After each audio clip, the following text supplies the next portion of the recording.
Welcome to my How Healthy Are You weekly educational podcast. My name is Dr. Thomas Brewer. I'm a PhD chemist and nutritional blood microscopist. In today's podcast, I've got 3 questions to cover. Most of them, 2 of the 3, are related to heart disease. The other one is more of a diet question. First, though, I wanted to go over my upcoming trips for March and April. The March trip is to Manchester, Tennessee, which is about an hour south of Nashville, Tennessee. And the dates I'll be doing blood screenings will be March 12th and 13th. That's a Friday, Saturday. And then March 15th, which is a Monday. And then the microscopies for my Pennsylvania trip, they're going to be in the Myerstown area, and I try to do this every year. Last year was the anomaly. April 16th, which is a Friday, the 17th Saturday, and the 19th Monday. So as you can tell, I try to do these trips Thursday, Friday, Monday for doing the blood microscopies. The cost for adults is going to be $220. I was going to make it $250, but I got lower priced airline tickets. And then $170 for children. So that's the cost. I have most of the slots already full for the Pennsylvania trip. I just counted, and there were 5 openings over the course of those 3 days. So those filled up fast. I plan on going back to Nashville in May, and I plan on going back to Pennsylvania in June. So for those people that don't get an appointment this time around, they should be assured an appointment the next time around. So that's the blood microscopies. Also, if you'd like me to visit your area, if you can get about 20 people lined up for blood microscopy, that is usually the minimum to justify a trip to a city other than Las Vegas. And just call, text, or email me what your plans are, and we can start the process. So for the first question was about berries, specifically blueberries, and their link to heart disease or preventing heart disease. And the ingredient in the berries and the dark-colored berries like blueberries, they're called anthocyanins, and you've probably heard that term before. They're very good antioxidants. If you think of cholesterol, when cholesterol hardens, it's actually acting as an antioxidant. It's doing its job to seal up little micro tears in your veins and arteries. But if this process goes unchecked, healing the micro tears becomes a clot or even a blockage in your veins and arteries. So you don't want that to happen. So you would balance cholesterol doing its job with fruits and vegetables that are high in these anthocyanins, and blueberries are just great for their anthocyanin content. The amount you would need to significantly lower your LDL cholesterol is only half a cup a day. It's shocking how valuable these blueberries are and how effective they are, because at half a cup a day, they are as effective as statin drugs in lowering LDL cholesterol. It always amazes me that people take pharmaceutical drugs for either blood pressure or heart issues, and also digestive issues, and also immune issues, when all of this can be done with some combination of food first and effective supplements second, supplements without side effects like drugs. So the alternative for people that don't want to take statin drugs and they're concerned about heart disease, if you have plaque deposition on your arteries, all you have to do is take one of my plant enzymes at bedtime. And if it's significant, just take 2 plant enzymes at bedtime. The enzymes will dissolve the plaque as you sleep. So it's not going to stop the plaque from hardening, from forming. That's where the blueberries come in. But it will dissolve the plaque that's there, and you'd want to do both. If blueberries aren't your thing, well, take the heart algae. The heart algae will act like the blueberries. It will be a little more effective because it's quite concentrated as a nutritional supplement and not a food. But the heart algae will prevent the cholesterol from hardening, and the active ingredient is the red algae. And so it is also an anthocyanin. So you can eliminate plaque formation with anthocyanins, either through your food or through heart algae, and you can dissolve existing plaque by taking plant enzymes at bedtime. Taking plant enzymes with your meals helps you digest, metabolize, and eliminate what you're eating. But taken at bedtime, they'll actually reverse crystal formation. They'll dissolve crystals like plaque and uric acid. Okay, the next question was about, again, a link to heart disease, aspirin, a real common topic. I wanted to go into a little bit of history on aspirin because what people are concerned about is risking internal bleeding, including microbleeding in the brain. So this is serious, a serious side effect of taking aspirin. So this all started way back over 100 years ago. A couple hundred years ago, the willow tree bark, when an extract was made from it, and typically extracts are going to be the same concept as making tea. So you take this bark and you soak it in something like water, and the active ingredient is extracted out. And the active ingredient is these acetylsalicylic acid. So that compound is something I even studied in school. We did laboratory experiments back in the late 70s when I was in an undergraduate in college. And the reason we synthesized it was it's a well-known molecule, and it tested our organic chemistry synthetic prowess.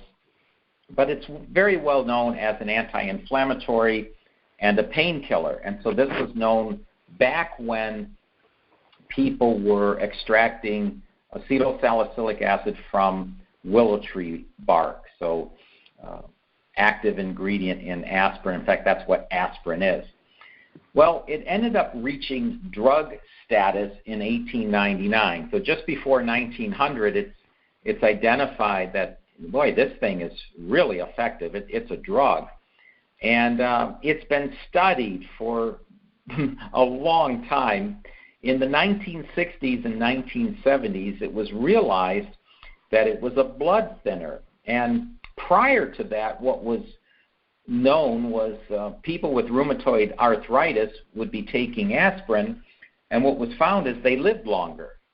So they said, well, if you have rheumatoid arthritis, that's good. It's going to increase your longevity. Well, that doesn't make much sense, and they realized that it's because these people with rheumatoid arthritis were taking aspirin, and it was thinning their blood, and so they had less chance for a heart attack. So the bottom line with aspirin and heart disease is if you've already had an episode, so you know you have heart disease, you've had a heart attack, you've had a stroke, it is worth the risk to consume aspirin. And so there's a dosage. It's typically one baby aspirin or half an adult normal aspirin like Bayer's aspirin. But it is not good to take if you've never had heart disease. So the risk of this internal bleeding and the microbleeding in the brain, so the internal bleeding is usually in the stomach or the intestines, very bad thing to happen. It's not worth the risk if you've never had heart disease. And the reason this bleeding occurs is, I mentioned the active ingredient is acetylsalicylic acid. Well, that's an acid. So you're constantly taking an acid if you take aspirin on a regular basis. And eventually that acid will burn a hole somewhere in your body, and it's not worth the risk. Now, what's smart is just take your plant enzymes. If you take plant enzymes, you will thin your blood naturally. You will thin your blood by keeping your blood clean, not by tricking your platelets into not functioning.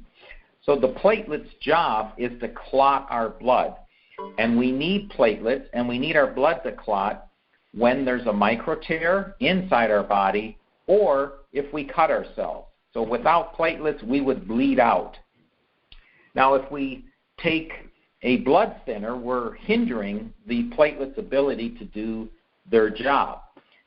With plant enzymes, the blood gets thin not by hindering the platelets' job, but by keeping the blood so clean, it's thin. It's thin because it's clean. It's not thin because we're eliminating the function of a component of the blood, that would be the platelets. It's thin just because it's clean. That is extremely safe. Nothing could be safer, and there's no side effects. So if heart disease is an issue and you're concerned about keeping your blood thin, think about using plant enzymes instead of aspirin. Of course, I'm not a medical doctor. I'm a PhD chemist. So it's going to be tricky. If you were to ask your medical doctor, they're going to tell you to take a blood thinner. And that's where we differ, because blood thinners are not safe. And the side effects is you're very susceptible to bleeding out, and that's what happens when people's skin bruises when they take blood thinners. And even taking aspirin for a long time will do that. With enzymes, you won't have that issue. But it's something to learn about. I'll be making videos and writing about this in the future, but it's an interesting topic. The third question is about these plant-based meats as meat substitutes. So these are products like Beyond Meat, and I think there's another one called a burger of some sort, and they're in the fast food restaurant. The first one to pick them up, I believe, was Burger King. This is not about meat substitutes like tofu or tempeh that the vegetarians utilize. So this is ways for carnivores to think they're eating a hamburger and get all the benefits of what emotionally eating meat without eating meat. So if we look at the nutritional profile of these plant-based meats, they're quite similar to eating meat. So I don't know if that's a good thing or a bad thing. They're supposed to be better, but they still have a lot of saturated fat. They don't have cholesterol because cholesterol comes from animal products only. So you can't get cholesterol from a plant-based source, but the trade-off with these meat substitutes is they're high in salts, and let's see, they are preservatives. So they're high in various types of salt and preservatives, so it pretty much balances out. So the nutritional profile is about the same as eating meat, except there's no cholesterol. And what's been found with meat, and a lot of this started with the link between consuming meat and eggs and heart disease, like what we were talking about for the first two topics. But the other thing that happens is when children eat meat, the girls get an earlier first menstruation. So their menstrual cycle starts earlier, and it is statistically earlier. And so another reason to have children eat these meat substitutes. Well, it turns out that nutritionally you'd be about the same and probably better off just to eat a bean burrito, just a black bean burrito, instead of one of these plant-based meat substitutes. They are essentially processed meat without containing meat, processed vegetables with preservatives and a lot of salt to taste like meat. The good news, though, and that was the answer to the question, they wanted me to rate these meat substitutes, is they are a first step to healthier eating. Think of it as that. It's a first step. But I don't recommend consuming these meats long-term or at least consistently, or making a habit out of it. I advocate decreasing your meat intake as you age, and that seems to work best for most people. Our ability to metabolize meat and not have negative side effects decreases as we age. So as we age, meat becomes more and more of an inflammatory and is more and more of a problem for our health. And so as we age, if you shift away from a huge amount of meat to a smaller amount of meat, you'll have the benefits of eating meat without as many disadvantages. So that's all I have for this week's podcast. I'll be doing another one next week, same time, Monday evening. And if you have a question, please call, text, or email me before Friday so I can get it ready for the next Monday's podcast. And always remember, please don't keep me a secret. Okay, goodbye, everybody.